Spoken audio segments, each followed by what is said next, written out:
building is your own self-knowledge. Sure, there's doubts on the outside. I'm asking you to have some faith, have some courage, believe, drive your doubts into a small corner. Don't let them loose like a mad dog and drive you into a small corner. Don't doubt the future. Don't doubt the possibilities. Don't doubt that. And here's the most important one of all. Don't doubt yourself. If I've got miracle working power to change my life, so do you. If I've got the ability to change, so do you. If I've got the ability to read, so do you. If I can discover, so can you. If I can grow, you can grow. If I can develop, you can develop. If I can get an invitation like I got 6 years ago, help take something around the world, so can you. If I can stand on this platform, Idaho farm boy raised in obscurity, so can you. If the millionaire team can do it, president's team can do it, walk off with the diamonds, the trophies, so can you. I'm asking you, don't sell yourself short. Here's the next one, worry. I'm asking you to drive worry into a small corner. You gotta worry some. All this negative stuff serves some purpose, but the key is for you to be the master, not the servant. If it's 2 o'clock in the morning and your daughter's not home yet, best you worry. In New York City, if you step off the curb and one of those yellow taxis is coming, best you worry. But here's what I'm asking you to do. You be the master of worry. Drive it into a small corner. Don't let it loose. And I'm asking you to go home with some new faith and some new courage. I'm asking you, don't worry. Drive it into a small corner. We've all got concerns, and sometimes we all wonder, and sometimes there's a little crack of doubt. We worry a little, but I'm telling you, drive it into a small corner. Drive your worries into a small corner. I promise you, from this platform, a couple of more enemies of the mind you got to do battle with in the summer. One is pessimism, that tries to get you only to see the negative side. Of course, there's the negative side. Life is part negative. What else is new? If the glass is half empty, it is half empty. You say, I've been only taught to see that it's half full. Sure, it's half full. But it's also half empty. Can't you handle that? That's not too difficult. But here's what pessimism would try to get you to do. Believe that it's only half empty. And when pessimism comes to your mind, you've got to educate pessimism, because pessimism is stupid. Pessimism tries to get you to believe that it's only half empty. You got to say, pessimism, you've never been to school. Too dull and stupid to know. Of course it's half empty, but it's not only half empty. It's also half full. I'm asking you to be in charge. Be in charge of your own mind. Be in charge of your own destiny. Nourish your distributors. Nourish your customers. Take care of your responsibilities. Feed, nourish. But then I'm also asking you to do battle with your enemies. Take sword to your enemies. Whatever's going to destroy those values, take sword to it. If it's worry, take sword to it. If it's threat, threaten back. Whatever threatens this body and its future gets threatened. Whatever's out to kill this body gets killed. I'm asking you, take sword to your enemies, whether they're on the outside or whether they're on the inside. Protect your family, protect your future, protect your values. Love, nourish, but also do battle with whatever is out there to do battle with you. Take some courage from some of those that have been through the battle. They've given you their stories on this stage. They've been through it. They know what it's all about. Take some courage from that. And in the summer, do battle and earth. Now here's the last one. In the harvest time, number 4. Take your harvest and all that comes your way with full responsibility. Don't complain. That 4th season, complaining, I'm telling you, could ruin all of your chances. Complaining sometimes starts as an infection. If you don't take care of it, it becomes a disease. And battle with it. In the harvest time, reap your harvest without complaint. It's your crop, you sowed it. You either made the calls or didn't make the calls. You wrote the letters, you didn't write the letters. You were steady or you weren't steady. You did it or you didn't do it. You put together a good day or you didn't put together a good day. Take responsibility when the harvest time finally comes and say, hey, it's my crop. I've got to take responsibility for it. I do not complain. And then here's the next one. Do not apologize if you've done well. We offer no apologies when these winners that walked across this stage here go back to their communities. We offer no apology for making the kind of money they make. Because of the lives they touched and the people that they helped, no telling what would have happened if these people had not touched many people's lives, who touched many people's lives. When you go back to the community, all of you that were winners here, I ask you to go back with no apology.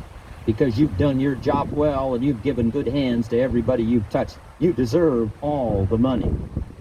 Next, under getting better, I just want to make this list of 4 words. 4 words. First, we talked about getting serious. Second, get smart. Third, get going. Fourth is get better. And here's 4 good words to take home. 1 is absorb. Develop the skill and the ability to absorb everything.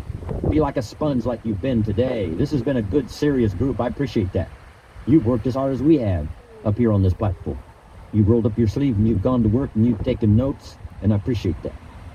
Absorb everything you can. Absorb the sights and sounds and the color. Guess what you're going to want to do?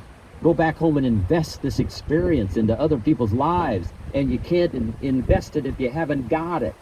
So I'm asking you to appreciate the color. I'm asking you to appreciate the auditorium. I'm asking you to appreciate what's going on here. I'm asking you to appreciate each other. Soak this all up. Soak it all up. It's called absorb, absorb. Then when you get back home, you can give out. And you'll have an extraordinary effect on the people that you reach out and touch. Here's the next one. Develop the ability to respond. I'm asking you to be touched with the smallest of people's challenges. Don't just be touched with the challenge. I'm asking you to be touched with the problem. Let people's problems get to you. Let people's problems touch your heart this year like never before. Be touched. Let life touch you. Don't let it kill you, but let it touch you. The problems that are out there, people struggling with their economy, struggling with their health, struggling with their future, I'm asking you to let that get around your heart. Let it do something to you. Don't go untouched. Don't go unmoved. When you walk out of here, open yourself up. Don't build up the wall. The same wall that keeps out disappointment keeps out happiness and opportunity. Take the walls down. Let yourself be touched by what's going on out there. Let sad things make you sad, as well as happy things make you happy. Let your heart get touched, and you'll have good hands then to take this product to the marketplace. Here's number 3. Develop the ability to reflect. Long after this session is over, I'm asking you to go back over it one more time. I'm asking you at the end of the day, go back over your day. I'm asking you at the end of the week, go back over your week. Make that week more valuable. At the end of the month, go back over your month. At the end of a conversation, go back over the conversation. How did it go and what did you do? Learn by reflecting. I call it run the tapes again of your own experiences. And you say, why do that? Here's why. To develop the extraordinary ability to gather up the past and invest it in the future. What a next year you could have if you pay more attention this year, soak it up, gather it up, and reflect at certain times what's going on and what's happening. We've got this extraordinary opportunity now. Let us not keep it. Let us share it. Let us reach out with a long reach, a strong reach, an unprecedented reach. Let us reach out and touch people not just with our opportunity. Let's touch people with our lives. Let's touch people with our experiences. Let's touch people with our heart and soul. Let's don't just touch people with a marketing plan and a distributor kit. Let's touch people with their health, yes. With an opportunity, yes. But here's a commitment I'd like to have you make to me. Let's help people with their lives, not just their health. Let's help people with their lives, not just their income. Let it be said, if they were around us 1 week, 1 month, or a lifetime, that when they got around us, not only did we talk about money, not only did we talk about product, we talked about life. We talked about getting better. We talked about becoming all that you can become. We talked about picking up a challenge. What's the best way out of a blue mood? Talk somebody else through theirs. What's the best way out of a mental energy slump? Talk somebody else through theirs. What's the best way to start solving your own problems? Talk to somebody else about theirs. Why? Because when you start talking someone else through their blue mood or their mental slump or their problem, you'll hear yourself say amazing things. You'll hear all the knowledge that you've gathered come out to help this other person. And it will ultimately help you by hearing it again. It just works that way. It's often easier to tap our resources for somebody else than it is to tap them for ourselves. Sometimes defeat is the best beginning. Why? For one, if you're at the very bottom, there's only one way to go, up. But more importantly, if you're flat on your back mentally and financially, you'll usually become sufficiently disgusted to reach way down deep inside yourself and pull out miracles. Pull out talents and pull out abilities and pull out desires and determination. When you're flat broke or flat miserable, you'll eventually become so disgusted that you'll pull out the basic essentials required to make everything better. And it's in the face of adversity that things begin to change, that you begin to change.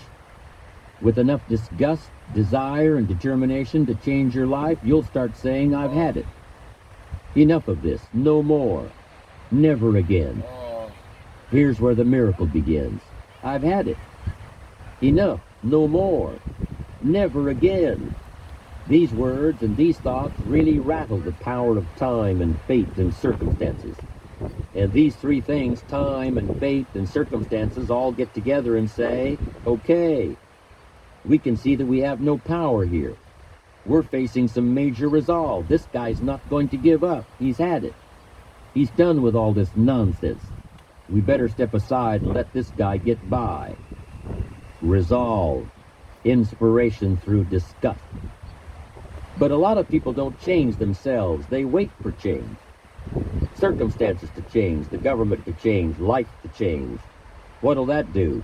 Not much. These poor unfortunate folks accept their defeat and wallow in their self-pity. Why? Because they refuse to take control of the situation.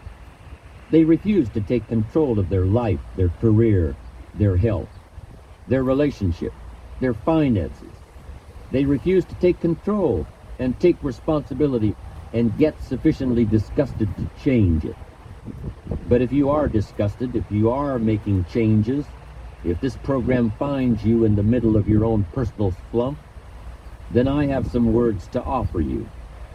Your present failure is a temporary condition. It is only a temporary condition. You will rebound from failure just as surely as you gravitated into failure. Somebody once suggested to me in a bout of failure that I should tell myself that this too shall pass. I firmly believe that you're only given as much as you can handle, as much negativity, as much failure, as much disappointment.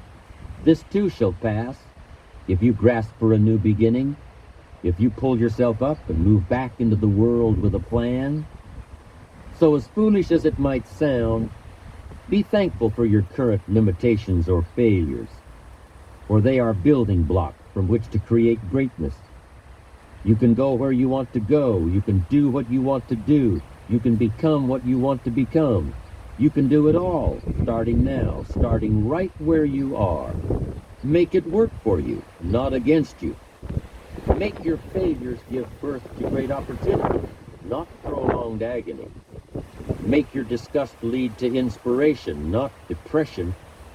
The world will willingly sit by and let you wallow in your sorrows until you die broke and alone.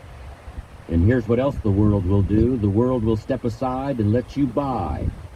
Once you decide that your present situation is only temporary. Once you decide to get back on your feet and make your mark. The world doesn't care which choice you make, to stop here or to go on.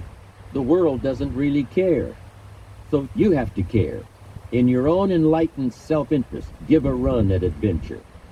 Keep your eyes firmly on the achievement, on your ambition, and not merely existence and self-pity. Make a commitment to excellence. And remember, it is your challenge, your own personal challenge, to use all your gifts and skills and talents and knowledge to succeed. If you will get better, everything will get better for you. What a clear message that was for me. He said, if you'll change your philosophy, if you'll change your habits, if you'll refine your thinking, if you'll change and accept some new disciplines, if you'll turn the corner where you've been in the past, go for a new life for the future, he said all kinds of remarkable things will happen for you if you will change. Here's what we must learn to do. I didn't go to work to try to change circumstances. I went to work to try to change myself. And I picked up that promise. My teacher shared with me that if I would change, my income would change. If I would change, my bank account would change. If I would change, my future would change. And sure enough, his promise came true. You know, the companies were about the same. What they paid was the same. Circumstances around me were the same. You know, my negative relatives were the same. But I was not the same. That's how my life changed. Things started working for me, changing my life all those years ago. You don't have to change what's going on out there. That's the wind that's blowing. All we have to do is change what's going on in here. And now there's several ways to do that. The first subject he called personal development. We must learn from personal experience. Pretty simple. Learn from what happens to you. Take a look back over the last few months. Did you make some mistakes? How could you correct those for the future? Take a look back over the last year. Have you done it right or done it wrong? Let's correct it for the next year. Mr. Shope asked me when I first met him, he said, Mr. Owen, how are you doing? You've been out there now 6 years. And I said, I'm not doing very well. He said, I suggest you not do that anymore. What a simple, swift analysis to my situation. He said, if you keep doing it, the next 6 years will be like the last 6. You don't want that to happen. Let's make the changes. So learn from your personal experience. Second, other people's experiences. That's me, other people. That's your teacher. That's your friends and colleagues. The people you meet that can pass along to you their experiences, what's happened to them, the mistakes they made, how they corrected them, how they changed their health, and changed their bank account, and changed their income, and changed their future. Other people. Now, there's two kinds of people to learn from. One is failures. It's too bad failures don't give seminars, right? That would be valuable. Have them tell you how they lost it all and threw it all away, threw their health away, and threw their friendships away, and things didn't work out well. That would be valuable. But now then, we must also learn from positive people that have done well. They've got the health, and so we ask them, how did you become so healthy? They've got the skills, so we ask them, how did you become this skillful? They've got the income, so we ask them, how did you get here in such a short period of time? So now, here's what's important in personal development. In learning from other people, we learn, number one, by observation. We learn what we see. We watch people that are successful in what they do. In sports, we watch their disciplines. In business, we watch their disciplines. Second, we learn by what we hear. Learn by listening. And then listen to the sermon on Sunday morning. Listen to the lectures. Listen to the teacher. Listen to someone who's got something good to say. And then number three is vitally important on personal development, and that is read all the books you can possibly read in your lifetime. Mr. Shope got me started on my library. I've got one of the better libraries. And then I started keeping a journal. One of the major things my teacher taught me was to keep a journal. He said, don't trust your memory. If you hear something good, just make a little note and write it down. So I would suggest you do the same. Things that impress you, a poem that impresses you. When you attend a class, some of the ideas that impressed you, jot them down. You read something in a magazine, right? Some ideas, take those out, put them in your journal. Keep a good journal the rest of your life. This will serve you well. So I want the same thing to happen to you. Value captured that you can resort to later. Go back over it and review it and let it become valuable to you. Work harder on yourself than you do on your job. Develop the skills. Learn the lessons. Take the classes. Absorb all that is being taught to you these days. And then later on, of course, you can sort it out, what's valuable to you and how to refine it for your business and for your life and for your future. But the main thing is to get it and start this process of personal change. Now let's cover the second step, the setting goals. We need to take a look into the future. There are 4 things to consider in terms of attitude. One is how you feel about the past. Best advice I can give you on that is treat the past as a school. Let it teach you the mistakes you've made, the things that went wrong, the things that didn't work. Don't use the past as a burden to carry, and don't use the past as a club to beat yourself to death. Past losses, past failures, past mistakes. But let the past be a school. Tough school maybe. We've all been through some tough stuff. So if you feel good about the past, draw from it for experience and let it teach you. Then next is how you feel about the future. We've got to have the future well designed. The future is called the promise. The promise of the future can be an awesome force. designing the future. There's two ways to face the future. One is with apprehension, and the other is with anticipation. I promise you, in my travels around the world, most people face the future with apprehension. And here's why. They don't have it well designed. They've sort of left that up to someone else to fix. But here's the best way to face the future, with anticipation. You can face the future with anticipation if the future is clear, if the future is well designed. In setting goals, it's very simple. Number one, decide what you want. You just take a little time. You sit down and say, what do I want? What kind of skills do I want? What kind of income do I want for the future? Where would I like to go? Places I'd like to visit. Habits I'd like to acquire. Skills I'd like to have. Economics, friendships, people you'd like to meet. When you've thought about what you want for the future, make a list. If the future gets clear, the price gets easy. Because you got to remember, for every promise, there's a price to pay. Everybody's got to pay the price. Everybody's got to do the deal. Everybody's got to do the discipline. But here's what I've discovered. If the promise is clear and powerful, the price is easy to pay. The price is some classes. The price is a few books. The price is a few disciplines. The price is finding something that'll make your life better, make you grow, make you change, make you develop. So the first part of the key is to design the promise. Then, what is the price to pay? I'm telling you, the price will be easy. If you'll make the promise of the future clear for yourself, all of the values of life that you could possibly want, and be serious about it, I promise you it's an easy price to pay. Anybody can pay it. And the best advice I can give you is, if I can do it, you can do it. Start setting your goals and see if you can't get a better excitement going for the things you want to accomplish for the future. One of the major reasons for setting goals is for what they make of you in achieving it. My teacher advised me when I first got started at age 25. He said, Jim, why don't you set a goal to become a millionaire? I'm here to help you. And he said, here's why. For what it will make of you to achieve it. Set the kind of goals that will make something of you to achieve it. So part of the key here is to set the kind of goals that will make something of you. Don't set them too low so that you don't have to grow and you don't have to read and you don't have to try and you don't have to stretch. Don't set them too low. And then don't sell out. Don't go for something that's going to cost you your virtue or cost you your values or sell out your principles.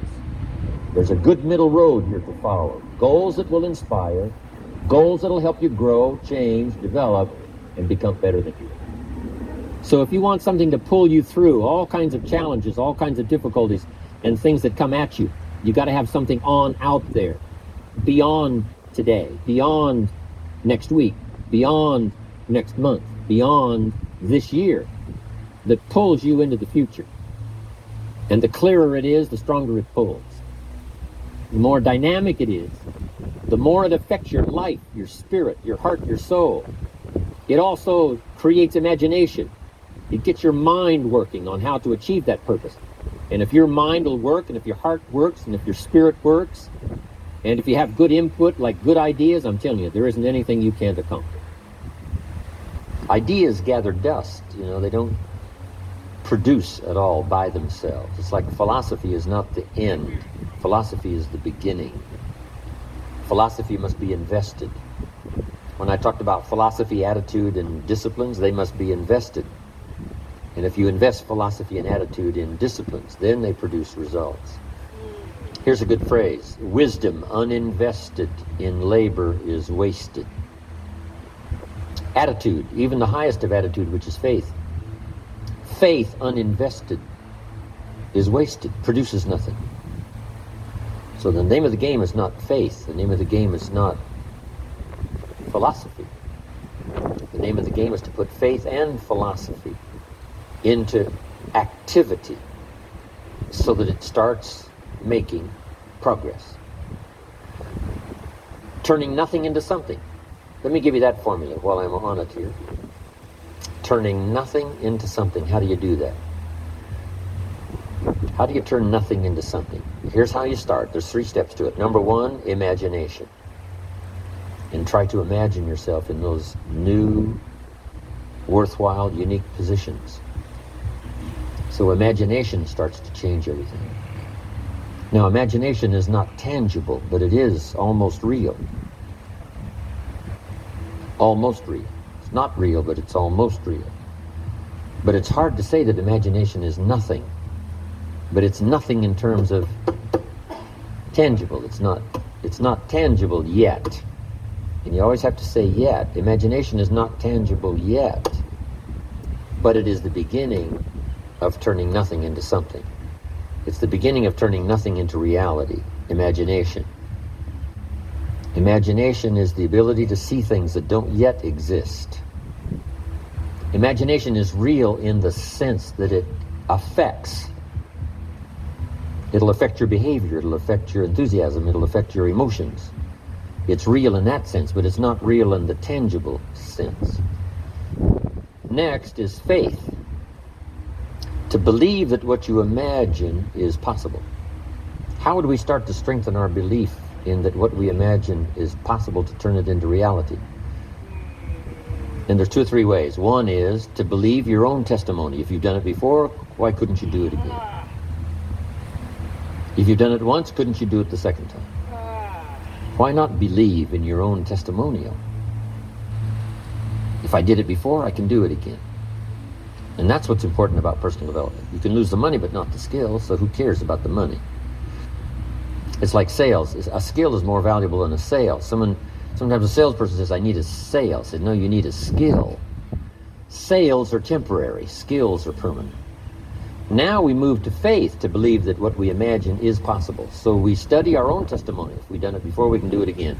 Here's what else we study. Other testimonials of somebody who did it. Somebody that built a hotel said, yes, I started with some plans and finally believed it was possible, and here it is. Say, well, if it's possible for one, it's possible for another. In fact, sometimes when we hear the testimonial, here's how they finished. If I can do it, you can do it. See, that's a classic testimonial that gives us now what we call faith. And one of the ancient wise writers said, faith is generated by what we hear. The vocabulary of what we hear, the vocabulary of what we read. That generates faith, to believe that it's possible. Now, faith is not reality. You can't say faith is nothing, because it affects. It's like radiation. To us, it's nothing because it can't be seen. Right? You can't see it, but it has an incredible effect. And that's true of faith. Faith can't be seen, right, with the natural eye. It can't be seen, but it has an incredible effect on your attitude, on your behavior, on your disciplines, on your work for the day, and all the rest. Here's what one writer described faith. Faith is a substance of hope. Now, it's not a substance like a brick being a piece of the hotel, but it's almost. It's so close, it's substance. And the writer also said it's so close, it's evidence. Now, not evidence you can see, but tangible evidence that's just as real as all of our human experiences that can't be touched, can't be seen. It's called the unseen magic. Language is the unseen magic. It can't be seen. The words can't be seen as they're transmitted from the speaker to the one who listens, but it can have a profound effect. That means it's more than nothing. Language is more than nothing, but to create something out of nothing, we start with imagination, then we move to faith, which believes it's possible, which is almost real. But now here's what we do with faith and imagination. We deposit it in disciplines and activity. Because faith without the activity serves no useful purpose. Imagination without the activity to translate it into reality serves no purpose. But wisdom and faith deposited in activity creates reality. The reality of a career, the reality of a hotel that wasn't there. Now, here's all you got to do is to turn that around. A few simple disciplines practiced every day. A few simple disciplines practiced every day starts to create success. Not at the end of the first day. The first day is the end of a new beginning. Humans also need words. Words nourish the mind. Words give life. Words create insight. Because there's more than one way to see. If we see with our eyes, we call that sight. But there's another way to see called insight. That's why we come, gather for a couple of days, attend the classes, go to the training, read the books, do all the stuff, is to develop more insight, letting our mind be nourished to think, ponder, and wonder, and conceive ideas, projects, purpose, give structure to something for the future, whether it's better health or better career, better future. Next, the mind needs to be exercised. We talked a bit about that earlier. Exercised by debate. Exercised by reading both sides of the debate, both sides of the question. Major life issues, major political issues. Don't leave yourself out of the great debate. One, the mind needs to be nourished by ideas.